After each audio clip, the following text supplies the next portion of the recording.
Doctor DV. Guruprasad ಅವರ ಯಾವ ಕಷ್ಟವೂ ಶಾಶ್ವತವಲ್ಲ, ನಿಜವಾದ ಸ್ನೇಹಿತರನ್ನು ಸಂಪಾದಿಸಬೇಕು.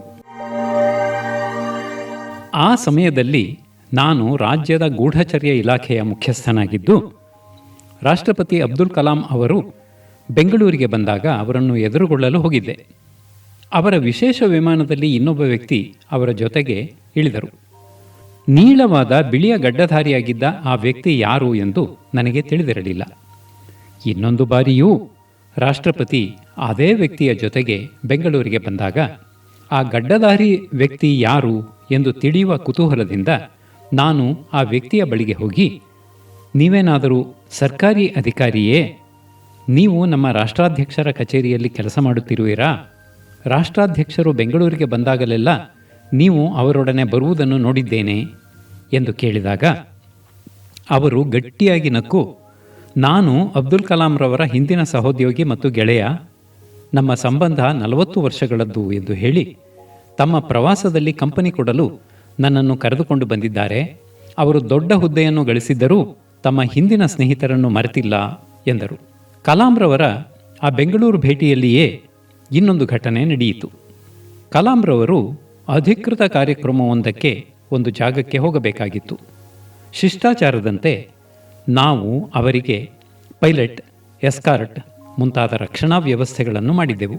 ರಾಷ್ಟ್ರಪತಿಗಳ ವಾಹನ ಎಲ್ಲಿ ಹೋಗುತ್ತಿದೆ, ಅಲ್ಲಿ ಏನಾಗುತ್ತಿದೆ ಎಂಬ ವಿದ್ಯಮಾನಗಳನ್ನು ನಾನು ನನ್ನ ಕಚೇರಿಯಲ್ಲಿಯೇ ಕುಳಿತು ಗಮನಿಸುತ್ತಿದ್ದೆ.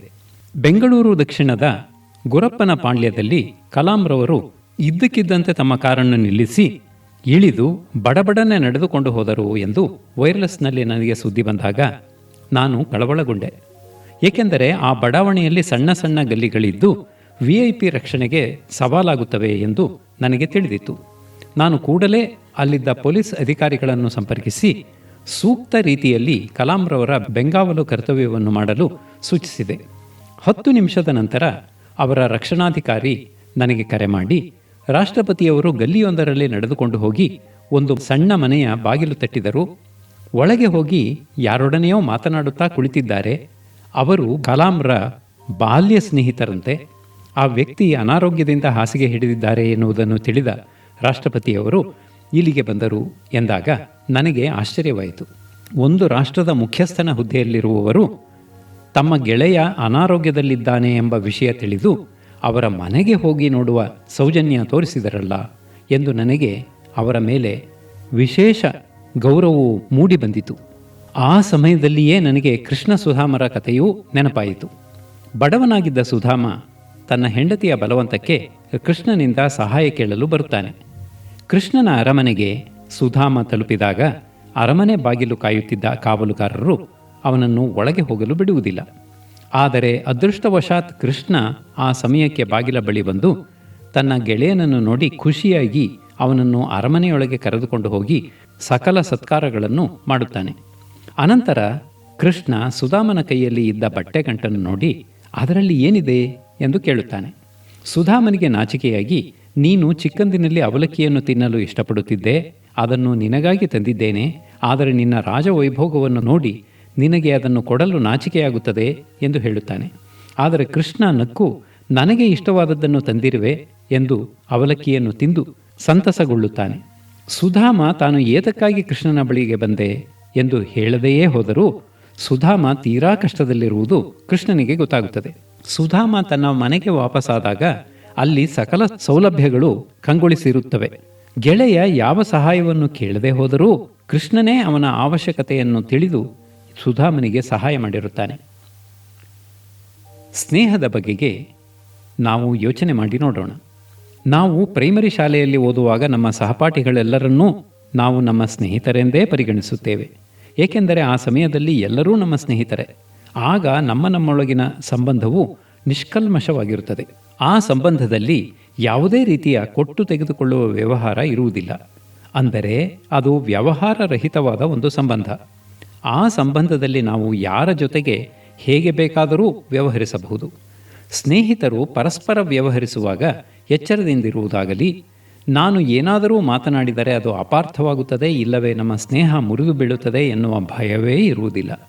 ಆದರೆ ನಾವು ಬೆಳೆಯುತ್ತಾ ಹೋದಂತೆ ಕೆಲವರನ್ನು ಇಷ್ಟಪಡುತ್ತೇವೆ, ಕೆಲವರನ್ನು ಕಂಡರೆ ದೂರ ಸರಿಯುತ್ತೇವೆ. ಕಾಲಕ್ರಮೇಣ ನಮ್ಮ ಸ್ನೇಹಿತರ ಬಳಗ ಕುಗ್ಗುತ್ತಲೇ ಹೋಗುತ್ತದೆ. ನಾವು ವೃದ್ಧರಾಗುವ ಸಮಯಕ್ಕೆ ನಾವು ನಿಜವಾದ ಸ್ನೇಹಿತರು ಎಂದು ಪರಿಗಣಿಸುವವರ ಸಂಖ್ಯೆ ಬಹಳ ಕಡಿಮೆಯಾಗಿರುತ್ತದೆ ಅಲ್ಲವೇ? ಏಕೆಂದರೆ ನಾವು ಬೆಳೆಯುತ್ತಾ ಹೋದಂತೆ ನಮ್ಮ ಹಿತೈಷಿಗಳು ಯಾರು, ಯಾರಿಗೆ ನಮ್ಮನ್ನು ಕಂಡರೆ ಆಗುವುದಿಲ್ಲ ಎನ್ನುವ ವಿವೇಚನೆಯು ನಮ್ಮಲ್ಲಿ ಬೆಳೆದು ಬಂದಿರುತ್ತದೆ. ಶೇಕ್ಸ್ಪಿಯರ್ ಹೇಳುತ್ತಾನೆ, every man will be your friend as long as you have wherewithal to find. ಇದರರ್ಥ ನಿಮ್ಮ ಬಳಿ ಹಣವಿರುವವರೆಗೂ ನಿಮಗೆ ಸ್ನೇಹಿತರು ಸಾಕಷ್ಟು ಸಂಖ್ಯೆಯಲ್ಲಿ ಸಿಗುತ್ತಾರೆ ಎಂದು.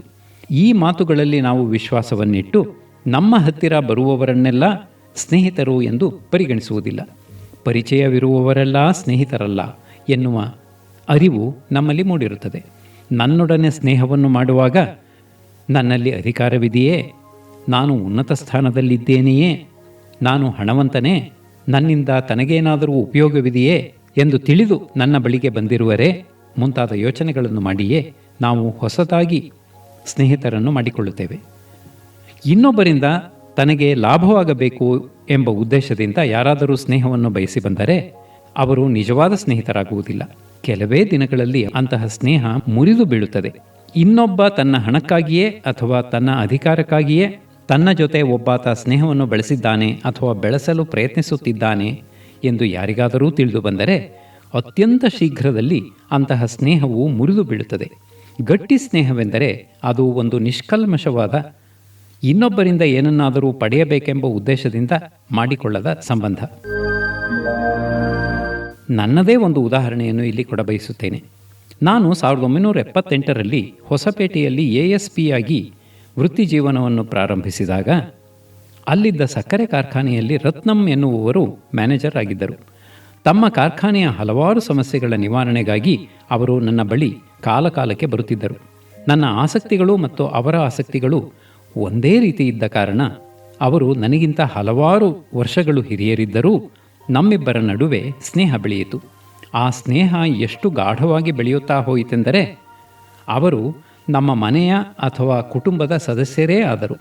ನಾವಿಬ್ಬರೂ ನಮ್ಮ ನಮ್ಮ ಕಷ್ಟ ಸುಖಗಳಲ್ಲಿ ಪಾಲ್ಗೊಳ್ಳುತ್ತಿದ್ದೆವು.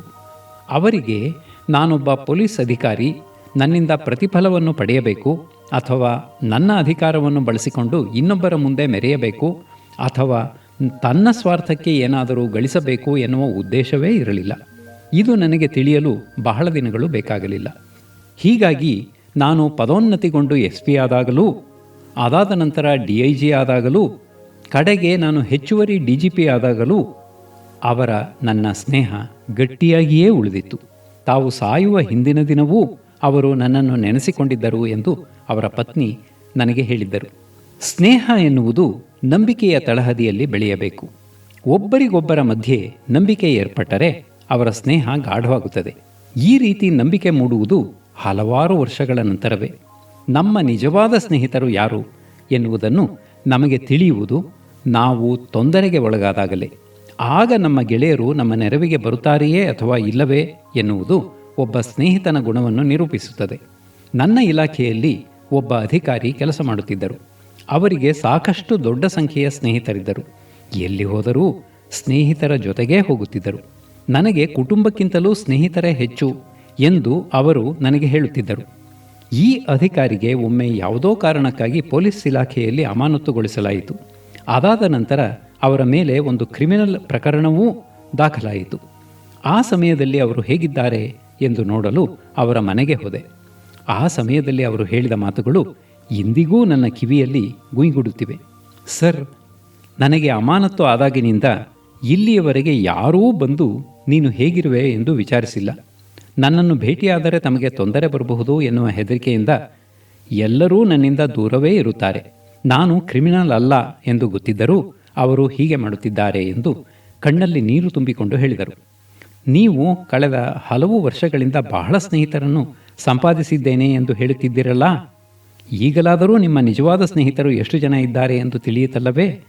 ನಿಮ್ಮ ಬಳಿ ಹಣವಿದ್ದಾಗ, ಅಧಿಕಾರವಿದ್ದಾಗ ಬೆಲ್ಲಕ್ಕೆ ಮುತ್ತುವ ಇರುವೆಗಳಂತೆ ಗೆಳೆಯರು ಬರುತ್ತಾರೆ. ಅವರು ನಿಜ ಗೆಳೆಯರಲ್ಲ, ನಿಜ ಗೆಳೆಯರು ಎಂದು ಯಾರನ್ನಾದರೂ ನಾವು ಕರೆಯಬೇಕಾದರೆ ಅವರು ನಮ್ಮ ಕಷ್ಟ ಸುಖಗಳಲ್ಲಿ ಭಾಗಿಯಾಗಬೇಕು ಎಂದು ಹೇಳಿದಾಗ ಅವರು ಮಾರ್ಮಿಕವಾಗಿ ನಕ್ಕರು.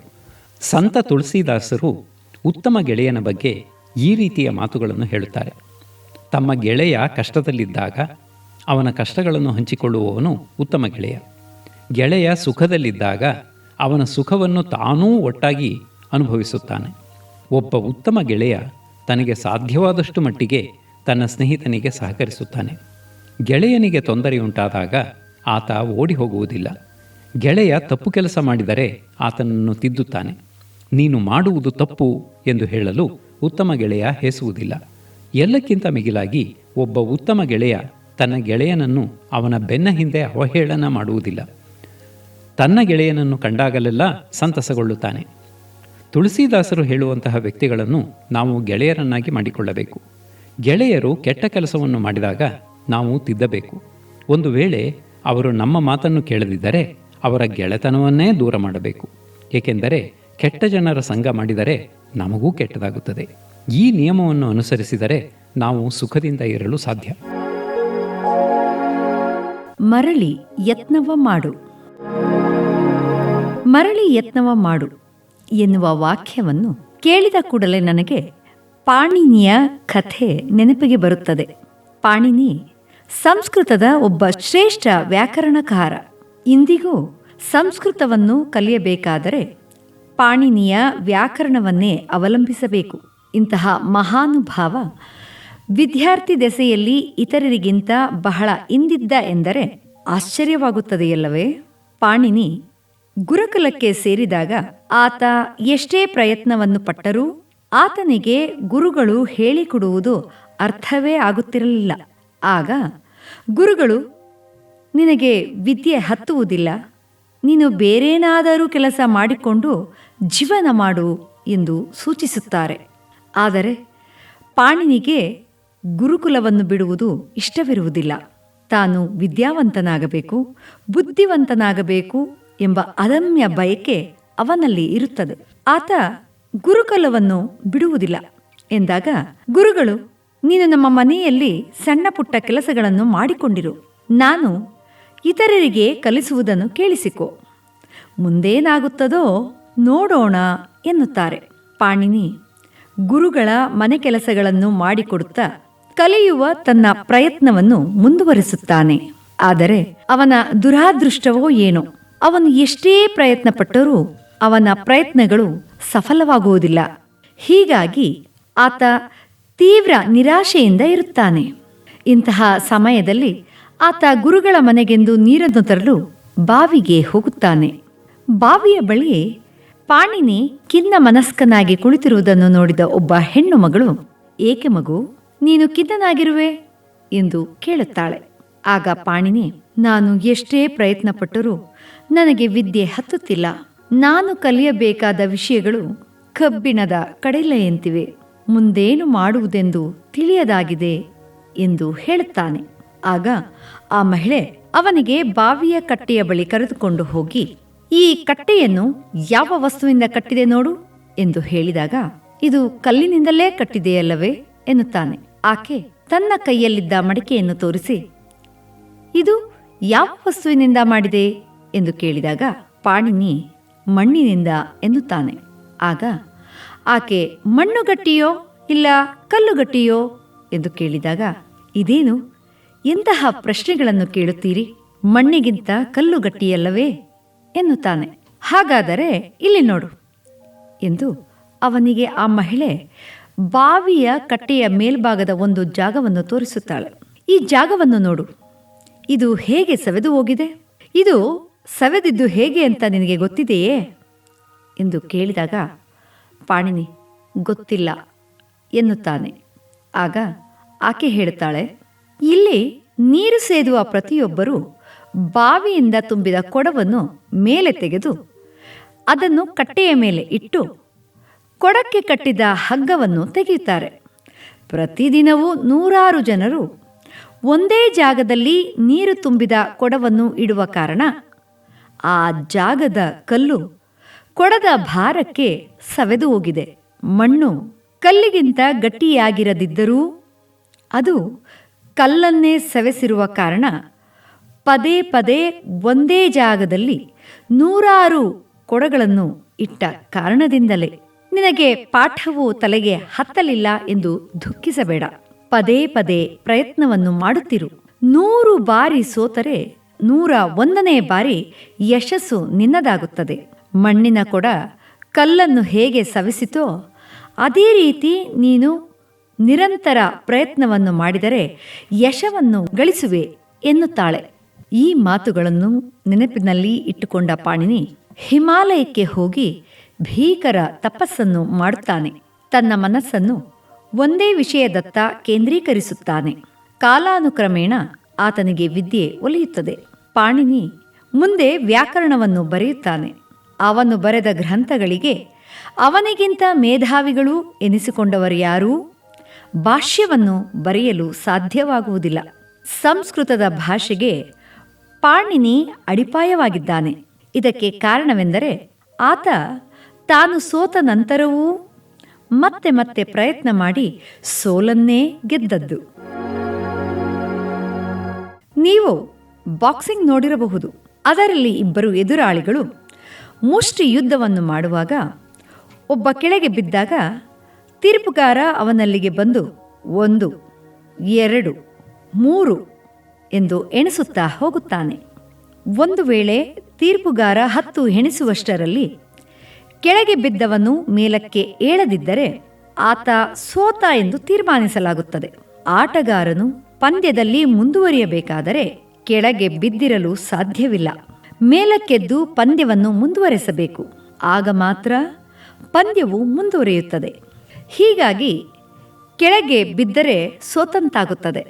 ಆದರೆ ಕೆಳಗೆ ಬಿದ್ದವನು ಮತ್ತೆ ಮೇಲಕ್ಕೆ ಎದ್ದು ಮತ್ತೆ ಮತ್ತೆ ತನ್ನ ಪ್ರಯತ್ನಗಳನ್ನು ಮಾಡಿದರೆ ಆತ ಗೆಲ್ಲುವ ಸಾಧ್ಯತೆಗಳು ಸಾಕಷ್ಟಿವೆ. ಅಖಿಲ ಭಾರತ ಸ್ಪರ್ಧಾತ್ಮಕ ಪರೀಕ್ಷೆಗಳಿಗೆ ಹೋಗುವ ಹಲವಾರು ಅಭ್ಯರ್ಥಿಗಳನ್ನು ನಾನು ಕಂಡಿದ್ದೇನೆ.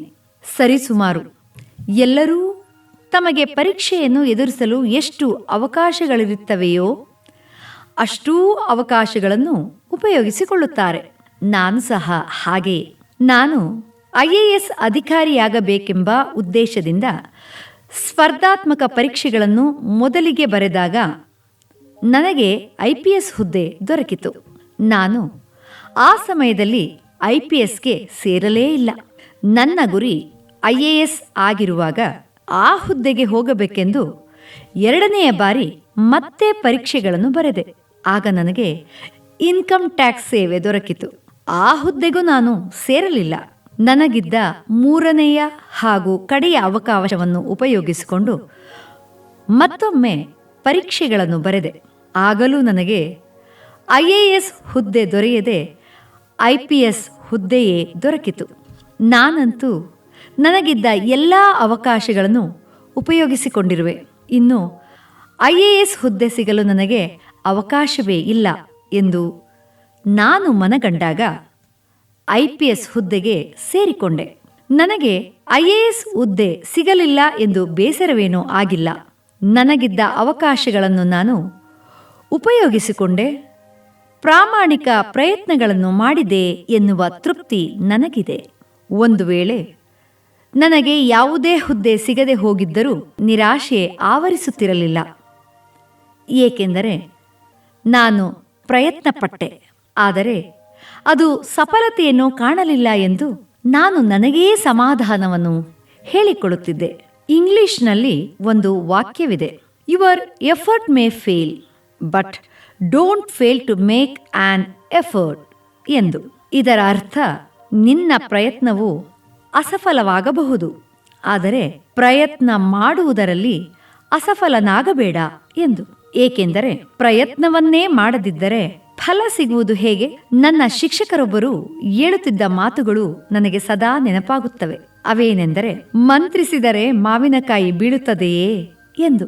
ಮರದಲ್ಲಿರುವ ಮಾವಿನಕಾಯಿಯು ನಮಗೆ ಸಿಗಬೇಕಾದರೆ ನಾವು ಅದಕ್ಕೆ ಕಲ್ಲುಗಳನ್ನು ಹೊಡೆಯಲೇಬೇಕು. ಮರದ ಕೆಳಗೆ ಕುಳಿತು ಜಪ ಮಾಡಿದರೆ ಅವು ಕೆಳಗೆ ಬೀಳುವುದಿಲ್ಲ ಎಂದು. ಮುಂದುವರೆದು ಅವರು, ನೀನು ಮರದಲ್ಲಿರುವ ಮಾವಿನಕಾಯಿಯ ಗೊಂಚಲಿಗೆ ಒಂದು ಕಲ್ಲು ಹೊಡೆದರೆ ಕಾಯಿ ಬೀಳುವ ಸಾಧ್ಯತೆ ತೀರಾ ಕಡಿಮೆ. ಹಾಗಾಗಿ ಕಾಯಿ ಕೆಳಗೆ ಬೀಳುವವರೆಗೂ ಕಲ್ಲು ಹೊಡೆಯುವುದನ್ನು ನಿಲ್ಲಿಸಬಾರದು ಎಂದು ಹೇಳುತ್ತಿದ್ದರು. ನಾವು 2-3 ಬಾರಿ ಪ್ರಯತ್ನಗಳನ್ನು ಮಾಡಿ ಸಾಫಲ್ಯವನ್ನು ಪಡೆಯದಿದ್ದರೆ ಆ ಕೆಲಸ ಅಸಾಧ್ಯ ಎನ್ನುವ ತೀರ್ಮಾನಕ್ಕೆ ಬಂದು ಬಿಡುತ್ತೇವೆ. ಇಂತಹ ಜನರು ನಾವು ಚಿಕ್ಕಂದಿನಲ್ಲಿ ಓದಿದ ದ್ರಾಕ್ಷಿ ಮತ್ತು ನರಿಯ ಕಥೆಗಳನ್ನು ನನಗೆ ನೆನಪಿಸುತ್ತಾರೆ. ದ್ರಾಕ್ಷಿಯ ಗೊಂಚಲು ತನಗೆ ಸಿಗಲೆಂದು ನರಿ ಹಲವಾರು ಬಾರಿ ಮೇಲಕ್ಕೆ ಜಿಗಿಯುತ್ತದೆ. ಆದರೆ ಕಡೆಗೂ ಸಿಗದೆ ಹೋದಾಗ ಈ ದ್ರಾಕ್ಷಿ ಹುಳಿ ಎನ್ನುತ್ತಾ ಹೊರಟು ಹೋಗುತ್ತದೆ. ಇನ್ನು ಕೆಲವರು ತಮಗೆ ತಾವೇ ಕೆಲವು ಕೆಲಸಗಳನ್ನು ತಾವು ಮಾಡಲು ಸಾಧ್ಯವಿಲ್ಲ ಎಂದು ತಮ್ಮ ಮನದಲ್ಲಿಯೇ ತೀರ್ಮಾನಿಸಿಕೊಂಡು ಬಿಟ್ಟಿರುತ್ತಾರೆ. ಅವರು ಪ್ರಯತ್ನವನ್ನು ಮಾಡಲು ಹೋಗುವುದೇ ಇಲ್ಲ. ಯಾವುದೇ ಕೆಲಸವನ್ನು ನಾವು ಮೊದಲಿಗೆ ಮಾಡಲು ಹೊರಟಾಗ ಆ ಕೆಲಸದಲ್ಲಿ ಸೋಲುವ ಸಂಭವವು ಹೆಚ್ಚು. ಆದರೆ ಪದೇ ಪದೇ ಪ್ರಯತ್ನ ಪಟ್ಟಾಗ ಮಾತ್ರವೇ ನಮಗೆ ಯಶಸ್ಸು ಸಾಧ್ಯ. ಆ ನರಿಯು ದ್ರಾಕ್ಷಿ ಹುಳಿ ಎನ್ನದೆ ಇನ್ನಷ್ಟು ಬಾರಿ ಮೇಲೆ ಜಿಗಿದಿದ್ದರೆ ಅದಕ್ಕೆ ದ್ರಾಕ್ಷಿ ಸಿಗುತ್ತಿತ್ತೇನೋ? ನಾನು ಹೇಳುವುದು ಇಷ್ಟೆ. ಯಾವುದೇ ಒಂದು ಕೆಲಸವನ್ನು ನಾವು ಮಾಡಲು ಅಸಾಧ್ಯ ಎಂದು ತಿಳಿಯಬಾರದು. ಬೇರೆ ಇತರರು ಆ ಕೆಲಸವನ್ನು ಮಾಡಬಲ್ಲವರಾಗಿದ್ದರೆ ನಾವು ಅದನ್ನು ಮಾಡಲು ಸಾಧ್ಯ ಎನ್ನುವ ಮನೋಭಾವವನ್ನು ನಾವು ಚಿಕ್ಕಂದಿನಿಂದಲೇ ಬೆಳೆಸಿಕೊಳ್ಳಬೇಕು. ನಾವು ಎಷ್ಟೋ ಬಾರಿ ಹಲವಾರು ಮನೆಗಳಲ್ಲಿ ನೋಡುತ್ತೇವೆ. ತಂದೆ ತಾಯಿಯರು ತಮ್ಮ ಹೆಣ್ಣು ಮಕ್ಕಳಿಗೆ ಇದು ಗಂಡಸರು ಮಾಡುವ ಕೆಲಸ, ನೀನು ಮಾಡುವ ಹಾಗಿಲ್ಲ ಎನ್ನುತ್ತಾರೆ. ಸೈನ್ಯವು ಕೇವಲ ಗಂಡಸರಿಗಾಗಿ, ಹೆಣ್ಣು ಮಕ್ಕಳಿಗಲ್ಲ ಎಂದು ಜನರು ಮಾತನಾಡಿದಾಗ ನಾನು ಭಾರತ ಸೈನ್ಯದಲ್ಲಿ ಹೆಣ್ಣು ಮಕ್ಕಳು ಸೈನಿಕರಾಗಲು ಸಾಧ್ಯವಿಲ್ಲವೆನ್ನುತ್ತೀರಿ? ಇಸ್ರೇಲ್, ಅಮೆರಿಕ, ರಷ್ಯಾ ಮತ್ತು ಬೇರೆ ಬೇರೆ ದೇಶಗಳಲ್ಲಿ ಸೈನ್ಯದಲ್ಲಿ ಗಂಡಸರ ಹೆಗಲಿಗೆ ಹೆಗಲು ಕೊಟ್ಟು ಹೆಣ್ಣು ಮಕ್ಕಳು ಕೆಲಸ ಮಾಡುತ್ತಿಲ್ಲವೇ? ಅಲ್ಲಿ ಸಾಧ್ಯವಾದರೆ ಇಲ್ಲೇಕೆ ಸಾಧ್ಯವಿಲ್ಲ ಎಂದು ಕೇಳುತ್ತೇನೆ. ಅವರಿಂದ ಉತ್ತರ ಸಿಗುವುದಿಲ್ಲ. ಭಾರತ ಮೂಲದ ಹೆಣ್ಣು ಮಗಳು ಗಗನಯಾತ್ರೆ ಮಾಡಲಿಲ್ಲವೇ ಎಂದು ಕೇಳಿದಾಗ ಉತ್ತರ ಸಿಗುವುದಿಲ್ಲ. ಗಗನಯಾನವನ್ನು ಮಾಡಿದ ಕಲ್ಪನಾ ಚಾವ್ಲಾ ಗಗನಯಾತ್ರೆಯನ್ನು ಕೇವಲ ಗಂಡಸರೇ ಮಾಡಬಲ್ಲರು, ಹೆಂಗಸರಿಗೆ ಸಾಧ್ಯವಿಲ್ಲ ಎಂದು ಭಾವಿಸಿ ಮನೆಯಲ್ಲಿಯೇ ಕುಳಿತಿದ್ದರೆ ಆಕೆಯಿಂದ ಸಾಧನೆಯೇ ಆಗುತ್ತಿರಲಿಲ್ಲ. ನಾವು ಯಾವುದೇ ಕೆಲಸವನ್ನು ಮಾಡಲು ಪ್ರಯತ್ನಿಸದೇ ಇರಲು ಇರುವ ಒಂದು ಕಾರಣ ನಮಗಿರುವ ಹೆದರಿಕೆ. ಉದಾಹರಣೆಗೆ 100 ಜನರ ಎದುರಿಗೆ ಒಂದು ಭಾಷಣವನ್ನು ಮಾಡಲು ನಮಗೆ ಯಾರಾದರೂ ಹೇಳಿದರೆ ನಾವು ಖಂಡಿತವಾಗಿಯೂ 1 ನಿಮಿಷದ ಕಾಲವೂ ವೇದಿಕೆಯ ಮೇಲೆ ನಿಲ್ಲಲು ಸಾಧ್ಯವಾಗಲಾರದು. ಆದರೆ ನಾವು ಆ ಬಗ್ಗೆ ತಯಾರಿಯನ್ನು ನಡೆಸಿ ಪದೇ ಪದೇ ಭಾಷಣ ಮಾಡತೊಡಗಿದರೆ ನಮಗಿರುವ ಹೆದರಿಕೆ ಹೋಗಿ ನಾವು ಧೈರ್ಯದಿಂದ ಮಾತನಾಡಬಲ್ಲೆವು. ನಾನೇ ಈ ಮಾತುಗಳಿಗೆ ಒಂದು ಉದಾಹರಣೆ. ನಾನು ಕಾಲೇಜಿನಲ್ಲಿದ್ದಾಗ ವೇದಿಕೆಯ ಮೇಲೆ ಹೋಗಲು ಹೆದರುತ್ತಿದ್ದೆ. ಆದರೆ ಈಗ ಸಾವಿರಾರು ಜನರ ಮುಂದೆ ಧೈರ್ಯವಾಗಿ ಭಾಷಣವನ್ನು ಮಾಡಬಲ್ಲೆ. ಅದೇ ರೀತಿಯೇ ಈಜನ್ನು ಕಲಿಯಲು ಹೊರಟ ಸರಿಸುಮಾರು ಎಲ್ಲರೂ ನೀರಿನಲ್ಲಿ ಇಳಿಯಲು ಹೆದರುತ್ತಾರೆ. ಆದರೆ ಕಾಲಕ್ರಮೇಣ ಅವರ ಹೆದರಿಕೆಯು ಹೋಗಿ ಅವರು ಉತ್ತಮ ಈಜುಗಾರರಾಗುತ್ತಾರೆ. ಪ್ರಯತ್ನವನ್ನು ಮಾಡದಿರುವ ಇನ್ನೊಂದು ಕಾರಣವೆಂದರೆ ಹಿಂಜರಿತ. ನಾನು ಈ ಕೆಲಸವನ್ನು ಮಾಡಿದರೆ ನನ್ನ ಬಗ್ಗೆ ಬೇರೆಯವರು ಏನು ತಿಳಿಯುತ್ತಾರೆ, ನನ್ನ ಬಗ್ಗೆ ಅವರಿಗೆ ಏನು ಭಾವನೆ ಬರುತ್ತದೆ ಎಂಬ ಹಿಂಜರಿತವೇ ನಮ್ಮನ್ನು ಪ್ರಯತ್ನಗಳನ್ನು ಮಾಡುವುದರಿಂದ ನಿಲ್ಲಿಸುತ್ತದೆ. ಉದಾಹರಣೆಗೆ, ಯಾವುದಾದರೂ ಪ್ರಖ್ಯಾತ ವ್ಯಕ್ತಿಯನ್ನು ಪರಿಚಯ ಮಾಡಿಕೊಳ್ಳಬೇಕು ಎಂದು ನೀವು ಬಯಸುವಿರಿ. ಆದರೆ ನೀವು ಅವರ ಬಳಿಗೆ ಹೋಗಲು ಹಿಂಜರಿಯುವಿರಿ. ಆದರೆ ಈ ಹಿಂಜರಿಕೆಯನ್ನು ಮರೆತರೆ ಮಾತ್ರ ನೀವು ಅವರನ್ನು ಮಾತನಾಡಿಸಬಲ್ಲಿರಿ ಅಲ್ಲವೇ? ಹೀಗಾಗಿ ಹೆದರಿಕೆ, ಹಿಂಜರಿತ ಮುಂತಾದ ಭಾವನೆಗಳನ್ನು ನಮ್ಮ ಮನದಿಂದ ಹೊರಹಾಕಿ ನಮ್ಮ ಮನಸ್ಸನ್ನು ಗಟ್ಟಿ ಮಾಡಿಕೊಂಡು ನಾವು ಇದನ್ನು ಮಾಡಬಲ್ಲೆವು, ಬೇರೆಯವರು ಮಾಡುವಂತಾದರೆ ನಾವೇಕೆ ಮಾಡಲು ಸಾಧ್ಯವಿಲ್ಲ ಎಂದು ಗಟ್ಟಿ ಮನಸ್ಸು ಮಾಡಿ ಪ್ರಯತ್ನ ಪಟ್ಟರೆ ನಾವು ಸಾಧನೆಯನ್ನು ಮಾಡಬಹುದು. ನಮಗೆ ಈ ಕೆಲಸ ಮಾಡುವುದು ಸಾಧ್ಯವೇ ಇಲ್ಲ ಎಂದು ಭಾವಿಸಿ ಆ ಕೆಲಸ ಮಾಡಲು ಪ್ರಯತ್ನವನ್ನೇ ಮಾಡುವುದೇ ಇರುವುದು ಹೇಡಿಗಳ ಲಕ್ಷಣ.